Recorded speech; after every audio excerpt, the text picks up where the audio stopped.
এই যে নাটোরের এই বুড়া চাচা, আমিও দেখেছি ভিডিওটা, বাঁশের ওপরে ভর করে মানে ধরে ধরে ধরে ধরে তিনি মসজিদে যাচ্ছেন। সাহাবীদের চারিত্রিক কিছু গুণাবলী কিছু কিছু মানুষের মধ্যে পাওয়া যায়। নিজেদেরকে অপরাধী মনে হয় না ভাই অনেক সময়, যে আমি সুস্থ হওয়ার পরও কেন আমি মসজিদে যাচ্ছি না, কেন আমি জামাতে যাচ্ছি না। মসজিদে নিয়ে যাওয়ার মতো কোনো ব্যক্তি আমার নাই, আমাকে যে সাহায্য সহযোগিতা করবে, আমার নাতি, আমার বাচ্চা, আমার ছেলে মেয়ে, কেউ তো নাই। আমি কিভাবে মসজিদে যাব, অন্ধ মানুষ। সম্প্রতি নাটোরে একটি ভিডিও দেখলাম যে অন্ধ মানুষ বাঁশ ধরে লাঠি ধরে কারো সাহায্য না নিয়ে মসজিদে যাচ্ছেন এবং তিনি নাকি আজানও দেন, মসজিদে 5 ওয়াক্ত নামাজও ঠিকমতো পড়েন। দেখে মনে হচ্ছে বয়স একেবারে কম না, শতবর্ষী হতে পারে। রাসূল আকরাম সাল্লাল্লাহু আলাইহি ওয়াসাল্লাম অন্ধ মানুষের নামাজে জামাতে শরীক হওয়ার ব্যাপারে কি বলে গেছেন, হাদিসে এ ব্যাপারে কোনো বক্তব্য আছে কি না।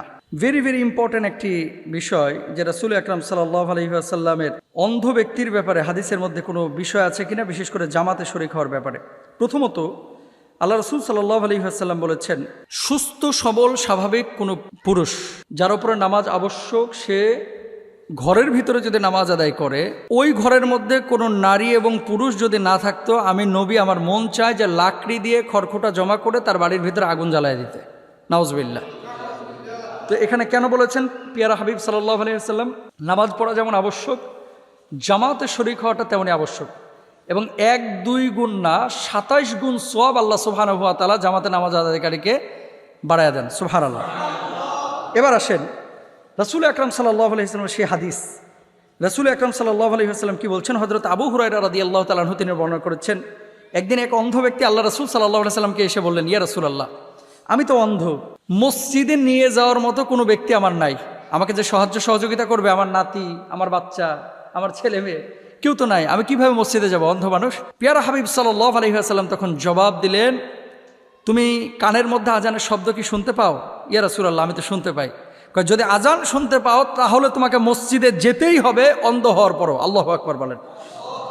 দেখেন, তার মানে কি, অন্ধ ব্যক্তিরও মসজিদে যেতে হবে, এটা আল্লাহর হাবিব সাল্লাল্লাহু আলাইহি ওয়াসাল্লাম নিজে বলে গেছেন। আব্দুল্লাহ ইবনে মাকতুম আল মুআজ্জিন বর্ণনা করেন, তিনি নিবেদন করলেন, ইয়া রাসূলুল্লাহ, মদিনা শরফে অনেক বড় বড় বিষাক্ত পোকামাকড় এবং জন্তু রয়েছে, আর আমি অন্ধ মানুষ, এমত অবস্থায় আমাকে ঘরে নামাজ পড়ার প্লিজ অনুমতি দেন।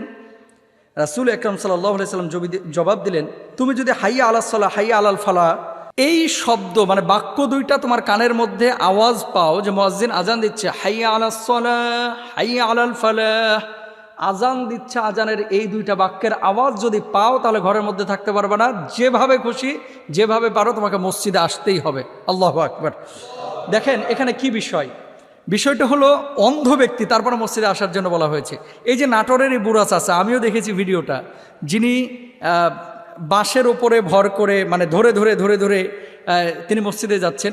সাহাবী রিদওয়ানুল্লাহি আনহুম আজমাইনদেরকে আমরা দেখিনি এবং দেখা এখন সম্ভব না, তারা অনেক আগে গত হয়ে গেছে রাদিয়াল্লাহু আনহুম ওয়া রাদওয়ান।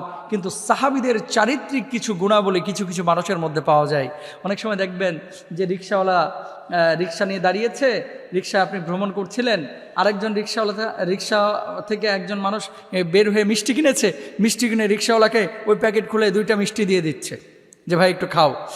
ডাব খাচ্ছে নিজে, তেষ্টায় বুকটা চৌচির হয়ে যাচ্ছে, আপনি বসে আপনার বুক চৌচির হয়ে যাচ্ছে, আর যিনি এই গরমের মধ্যে প্যাডেল ঠেলতেছে ঘোরাচ্ছে, তাকে কি পরিমাণ গরম লাগছে। মানুষ কিন্তু সেও আপনিও, তো আপনি সেই রিক্সাওয়ালাকেও ডাব কিনে দিলেন, তাই না?